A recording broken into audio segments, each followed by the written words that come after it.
നമസ്കാരം. നടന്നത് ഹണി ട്രാപ്പോ. മരിക്കുന്നതിന് തൊട്ടു മുൻപ് ദീപക് 45,000 രൂപ പിൻവലിച്ചു.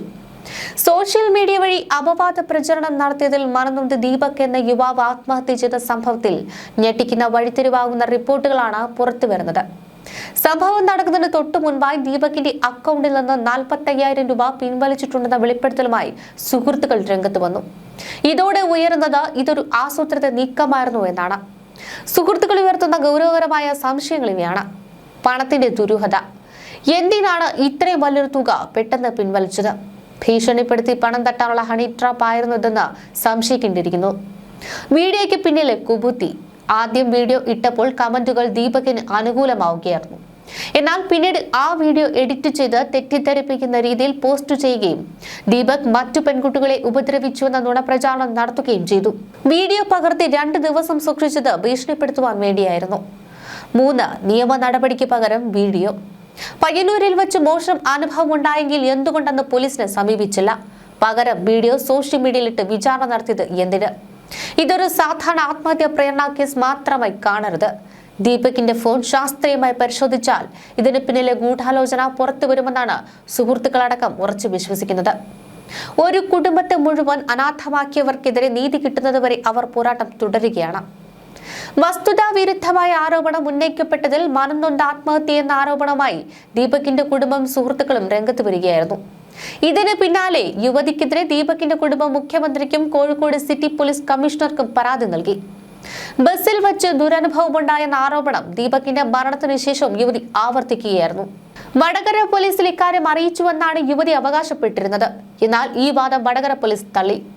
ഇങ്ങനെയൊരു സംഭവത്തെക്കുറിച്ച് അറിയില്ലെന്നും ആരും പരാതി നൽകിയിട്ടില്ല എന്നുമാണ് വടകര ഇൻസ്പെക്ടറുടെ വിശദീകരണം. വെള്ളിയാഴ്ചയോടെയാണ് ഈ യുവതി വീഡിയോ പ്രചരിപ്പിച്ചത്. ശനിയാഴ്ച ദീപകിന്റെ പിറന്നാളായിരുന്നു.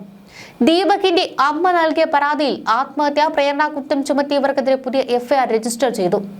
കേസ് രജിസ്റ്റർ ചെയ്തതിന് പിന്നാലെ ഈ യുവതി ഒളിവിൽ പോയെന്നാണ് വിവരം.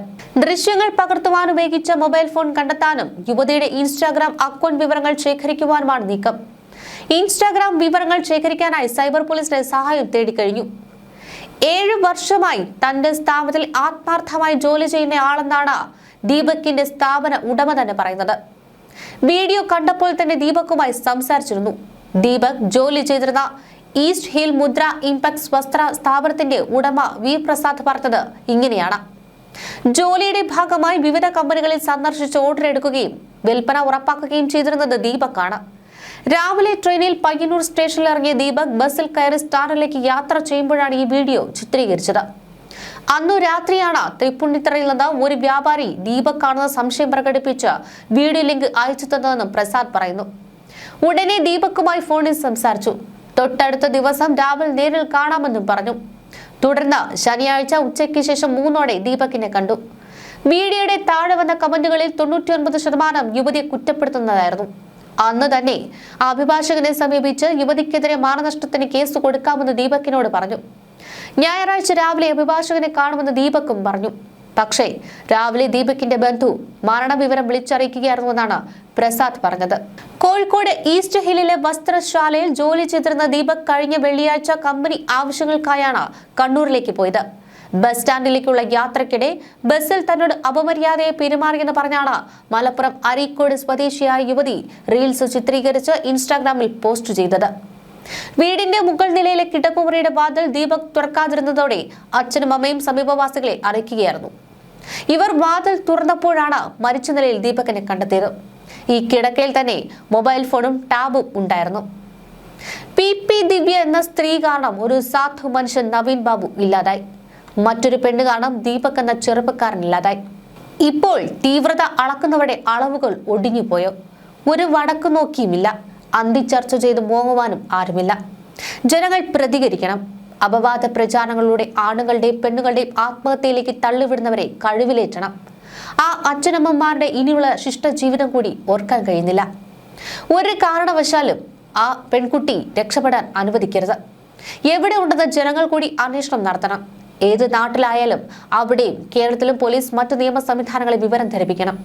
മറ്റൊരു വിഷയം വരുമ്പോൾ തേഞ്ഞുമാഞ്ഞു പോകുന്ന ഒരു വിഷയമായി ഇത് മാറരുത്. പ്രിയപ്പെട്ടവർക്കും നാടിനും ഇന്നും വിശ്വസിക്കാനായിട്ടില്ല തങ്ങളുടെ പ്രിയപ്പെട്ട ദീപക് ഇനി ഓർമ്മയാണെന്നത്. മരിക്കുന്നതിന്റെ തലേ ദിവസം പോലും തന്റെ സുഹൃത്തിനോട് നാളെ രാവിലെ കാണാമെന്ന് ഉറപ്പ് പറഞ്ഞാണ് പിരിഞ്ഞത്. എന്നാൽ ആ രാത്രിയിൽ എന്താണ് ദീപകിന് സംഭവിച്ചത്? ഒരു വലിയ ചോദ്യചിഹ്നമാണ് അവിടെ ബാക്കിയാകുന്നത്. മരണത്തിന് തൊട്ടു മുൻപ് ദീപക് തന്റെ അക്കൗണ്ടിൽ നിന്ന് 45,000 രൂപ പിൻവലിച്ച് വീട്ടിൽ സൂക്ഷിക്കുകയായിരുന്നു. എന്തിനായിരുന്നു അത്രയും വലിയൊരു തുക അവൻ ആ രാത്രിയിൽ തന്നെ എടുത്തു വെച്ചത്? ആരെങ്കിലും അവനെ ഭീഷണിപ്പെടുത്തിയിരുന്നോ? അതോ മറ്റാരുടെയെങ്കിലും സമ്മർദ്ദത്താൽ അവന് അത്തരത്തിൽ ചെയ്യേണ്ടി വന്നതാണോ?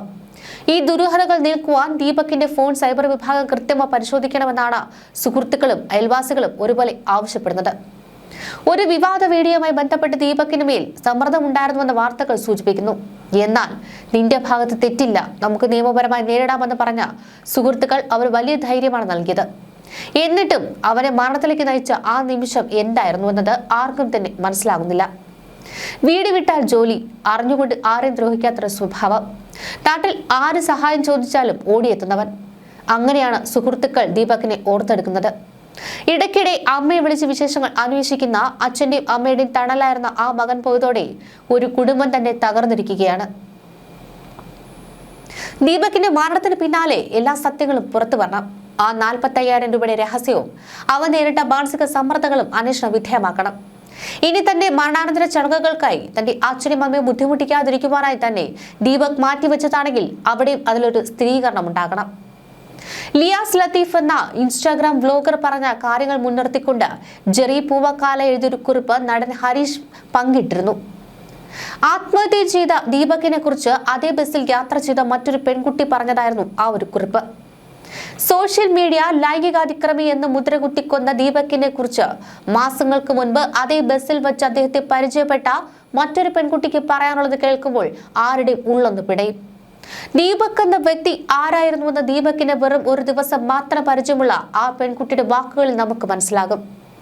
ഏകദേശം ഒരു വർഷം മുൻപ് അതേ ബസ്സിൽ യാത്ര ചെയ്യുന്നതിനിടെയാണ് ഈ പറഞ്ഞ പെൺകുട്ടി ദീപകിനെ കാണുന്നത്. അസഹനീയമായ പീരിയഡ്സ് വേദന കൊണ്ട് മുഖം വാടിയിരുന്ന ആ കുട്ടിയെ കണ്ട് അടുത്ത സീറ്റിലിരുന്ന അപരിചിതനായ ദീപക് ചോദിച്ചത് മോളെ എന്ത് പറ്റിയെന്നാണ്. വെറും ഒരു ചോദ്യമായിരുന്നില്ല അത്. അവളുടെ വേദന കണ്ടപ്പോൾ സ്വന്തം മകളെ പോലെ കരുതിയ ഒരു അച്ഛന്റെയോ ജ്യേഷ്ഠന്റെയോ കരുതലായിരുന്നു അത്. അമ്മയെ വിളിക്കണോ എന്ന് ചോദിച്ചപ്പോൾ വേണ്ടെന്ന് പറഞ്ഞ ആ കുട്ടിക്ക് തന്റെ കയ്യിലുണ്ടായിരുന്ന ഒരു പാരസെറ്റമോൾ ഗുളിക എടുത്തു നൽകി അദ്ദേഹം ആശ്വസിപ്പിക്കുകയായിരുന്നു. വേദന മറക്കുവാൻ വേണ്ടി പരീക്ഷയെക്കുറിച്ചും പഠനത്തെക്കുറിച്ചും സംസാരിച്ച് അവളുടെ ശ്രദ്ധ മാറ്റുവാൻ ശ്രമിച്ചു. പരീക്ഷയെ ഓർത്ത് പേടിയാണെന്ന് പറഞ്ഞപ്പോൾ അദ്ദേഹം നൽകിയൊരു ഉപദേശം ആ കുട്ടി ഇന്നും ഓർക്കുന്നുണ്ട്. എന്തിനാണ് പേടിക്കുന്നത്?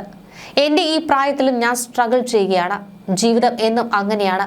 അതുകൊണ്ട് പേടിച്ചിരിക്കാൻ പറ്റുമോ എന്നായിരുന്നു അദ്ദേഹത്തിന്റെ ചോദ്യം. യാത്രയിലുടനീളം ഒരു ജ്യേഷ്ഠ സഹോദരനെ പോലെ അത്രയും മാന്യമായി പെരുമാറിയ സുരക്ഷിതത്വം നൽകിയ മനുഷ്യൻ. അതുകൊണ്ടാണ് ഒരു വർഷം കഴിഞ്ഞിട്ടും ആ മുഖം ആ കുട്ടി ഓർത്തിരിക്കുന്നത്. ആ പെൺകുട്ടിയുടെ വാക്കുകൾ കേൾക്കുമ്പോൾ മനസ്സിലാകും ദീപക് ഒരു ലൈംഗികാതിക്രമിയല്ല, മറിച്ച് സ്ത്രീകളെ ബഹുമാനിക്കുവാൻ അറിയുന്ന, അന്യന്റെ വേദന കണ്ടാൽ മനസ്സലിയുന്ന പച്ചയ മനുഷ്യനായിരുന്നുവെന്ന്. ആ മനുഷ്യനെയാണ് കുറച്ച് റീച്ചിന് വേണ്ടി ഒരുത്തി കൊലപ്പെടുത്തിയത്. ചെയ്യാത്ത തെറ്റിന് ലോകം മുഴുവൻ തന്നെ നോക്കി കുറ്റപ്പെടുത്തിയപ്പോൾ തന്റെ നിരപരാധിത്വം തെളിയിക്കുവാൻ നിൽക്കാതെ അദ്ദേഹം മരണം തിരഞ്ഞെടുത്തത് കുറ്റബോധം കൊണ്ടല്ല, മറിച്ച് താൻ ഒരിക്കലും ചെയ്യാത്തൊരു കാര്യത്തിനു വേണ്ടി പഴി കേൾക്കേണ്ടി വന്നതിലെ ഷോക്ക് കൊണ്ടാകാം. ദീപക് മരിച്ചില്ല എങ്കിൽ ഈ സത്യം ഒരുപക്ഷെ ആരും അറിയില്ലായിരുന്നു എന്നത് മറ്റൊരു ദുരന്തം.